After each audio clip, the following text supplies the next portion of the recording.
In 1565, 40,000 elite Ottoman warriors landed on the island of Malta. They brought 130 heavy cannons, a massive war fleet, and the determination to wipe this place off the map. Facing them were 6,000 people, and only 500 of them were actually trained knights. Everyone knew how this would end. But 4 months later, the Ottomans retreated in defeat, leaving 30,000 corpses on this tiny rock of an island. What happened? Malta wasn't just any island.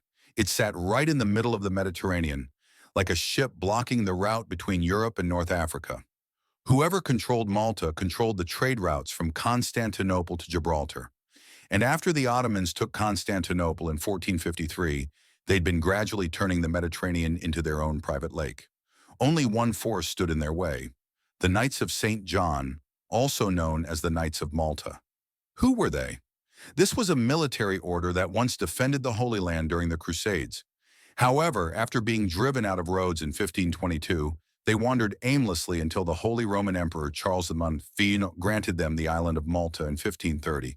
From then on, they turned this place into a base for attacking Ottoman fleets, raiding Muslim merchant ships, and becoming the most persistent thorn in the empire's side.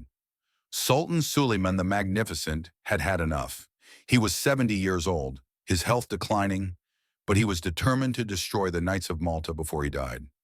In May 1565, the Ottoman fleet appeared on the horizon with 193 warships. Maltese villagers looked out to sea, and their hearts sank. The Ottomans landed without resistance, set up camp on the southern side of the island, and began dragging their cannons into position.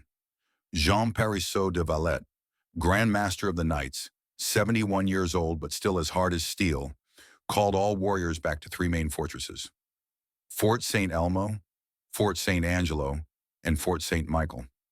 He knew they couldn't fight on open ground, so the only strategy was to hold the forts and wait for reinforcements from Sicily. But there was a problem. Sicily promised they'd come, but nobody knew when. 1 month, 2 months, 3 months? And how long could the Ottomans break down these three fortresses? Fort St. Elmo was the smallest fortress, perched on a narrow peninsula jutting out into the sea. It wasn't built to withstand a long siege. The walls were only 3 meters thick. There was no deep moat, and it could only hold 1,500 defenders. But it was the key. If the Ottomans took St. Elmo, they could drag their cannons up and fire directly at Fort St. Angelo across the bay. And when that happened, everything would collapse. Mustafa Pasha, the Ottoman commander, stood looking at St. Elmo from a distance and smiled. He'd broken over 20 fortresses in his career, and experience told him this one would fall in 5 to 7 days. He couldn't have been more wrong. The Ottomans began bombarding St. Elmo with 130 cannons. The sound of explosions echoed day and night, like endless thunder, and the walls began crumbling in large chunks. 200-pound cannonballs flew through the air, slamming into stone with enough force to shake the ground. Dust filled everything, and the sun disappeared behind a curtain of black smoke. But the knights didn't run. They patched the walls with sandbags, wood, and the corpses of their own comrades. Every night when the Ottomans stopped firing, the knights crawled out of their shelters, dragged stones back into position, and rebuilt what had been destroyed. A brutal cycle repeating itself over and over. 5 days passed. St. Elmo still stood. 7 days passed. St. Elmo still stood. 10 days passed. The Ottomans began infantry assaults. The Janissaries, the empire's most elite unit, charged up the walls with daggers and swords in hand. They climbed over the rubble, killing each knight in bloody hand-to-hand combat. But every time the Ottomans captured a position, the knights counterattacked immediately, pushing them back with maces, spears, and Greek fire, an ancient incendiary that burned even on water. Mustafa Pasha couldn't believe it. He sent more troops and increased firepower, but St. Elmo was like a monster that refused to die. Why could they hold? Every night, Grand Master Valette sent small boats sneaking through the Ottoman blockade, bringing 100, 200 reinforcements into St. Elmo. They weren't great warriors. They were blacksmiths, farmers, and aging mercenaries, but they came and they fought. At the same time, Valette sent messages to St. Elmo's commander. Hold for 1 more week, just 1 more week. Then the next week, another similar message. 3 more days, Sicily's almost here. But Sicily didn't come. On day 23, St. Elmo's walls collapsed completely.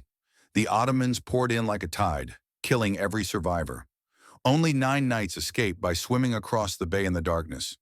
When Mustafa Pasha walked into the fortress, he saw 1,500 Maltese corpses and 8,000 Ottoman corpses. A small fort, predicted to fall in 5 days, had held up 40,000 Ottoman troops for 31 days. And that was only the beginning. In June, the Ottomans turned to Fort St. Angelo and Fort St. Michael, the 2 remaining main fortresses. This time, they'd learned their lesson. No rushing.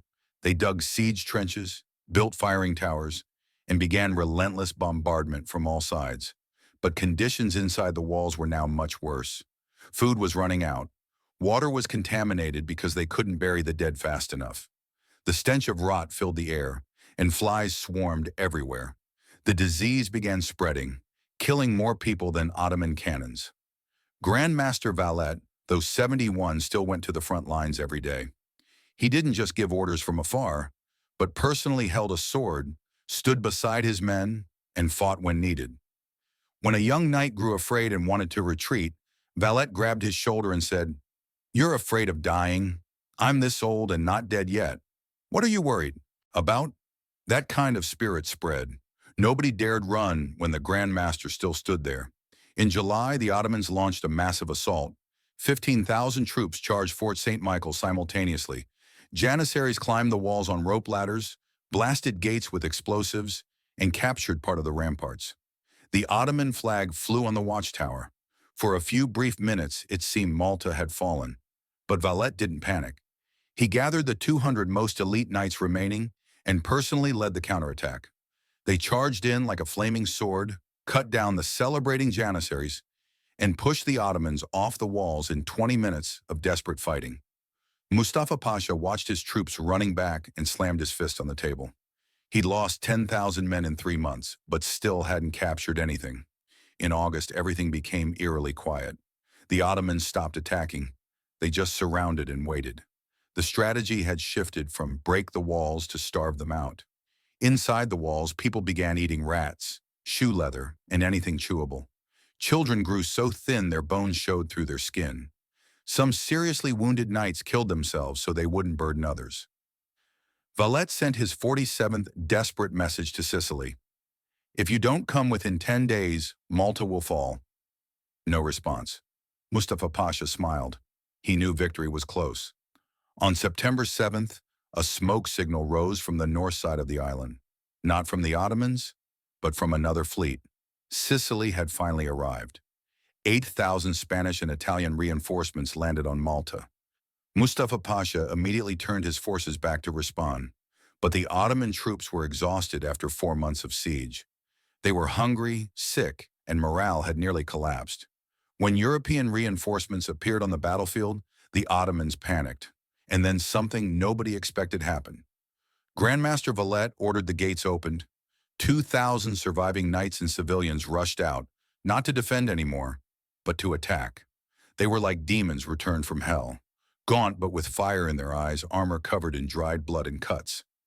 The Ottomans saw them and ran, not because they were outnumbered, but because they couldn't believe these people were still alive, still had the strength to fight. Over 3 days, the Ottomans retreated in chaos to their ships. They left behind cannons, weapons, and 30,000 dead comrades on this rock of an island. Malta had won.